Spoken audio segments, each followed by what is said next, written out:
భారత్కు చమురు సరఫరా చేసే దేశాల జాబితాలో సంచలన మార్పు చోటు చేసుకుంది. దశాబ్దాలుగా అగ్రస్థానాల్లో ఉన్న రెండు పెద్ద దేశాలను వెనక్కి నెట్టి ఒక దేశం అనూహ్యంగా టాప్ 3లోకి దూసుకొచ్చింది. గత 9 నెలలుగా ఒక్క చుక్క చమురు కూడా పంపని ఆ దేశం ఇప్పుడు భారత్కు లక్షల బ్యారెళ్ల చమురును సరఫరా చేస్తుంది. అసలు ఆ కొత్త భాగస్వామ్య దేశం ఏది?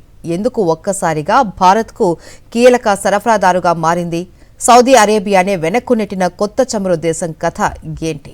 ప్రపంచ చమురు మార్కెట్లో ఓ నిశ్శబ్ద విప్లవం సాగుతోంది. ఒకప్పుడు భారత్కు ప్రధానంగా చమురు అమ్మిన దేశాలు ఇప్పుడు వెనకబడుతున్నాయి. మరోవైపు గత 9 నెలలుగా భారత మార్కెట్లో కనిపించని ఓ దేశం ఒక్కసారిగా బలమైన ఎంట్రీ ఇచ్చింది. అంతేకాదు, దశాబ్దాలుగా చమురు వ్యాపారాన్ని శాసిస్తున్న రెండు అగ్రదేశాలను సైతం వెనక్కి నెట్టేసింది. ప్రస్తుతం రష్యా, యుఏఈ తర్వాత భారత్కు 3వ అత్యధిక చమురు సరఫరా చేస్తున్న దేశంగా అవతరించింది. అసలు ఈ అనూహ్య ఎదుగుదల వెనక కారణమేంటి?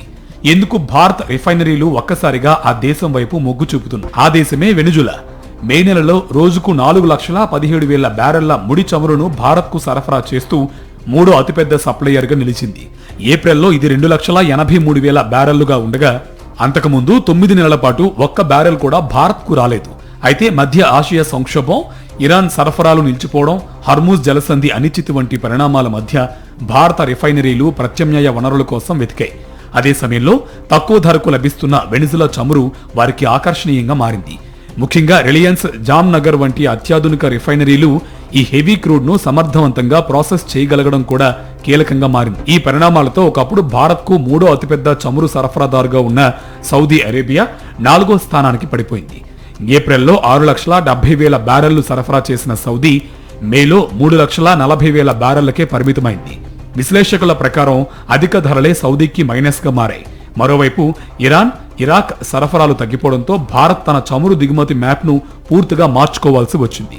ప్రపంచ రాజకీయ ఉద్రిక్తతల మధ్య భారత్ ఇప్పుడు ఒక్క దేశంపై ఆధారపడకుండా వివిధ వనరుల నుంచి చమురును సమీకరించే వ్యూహాన్ని అమలు చేస్తుంది.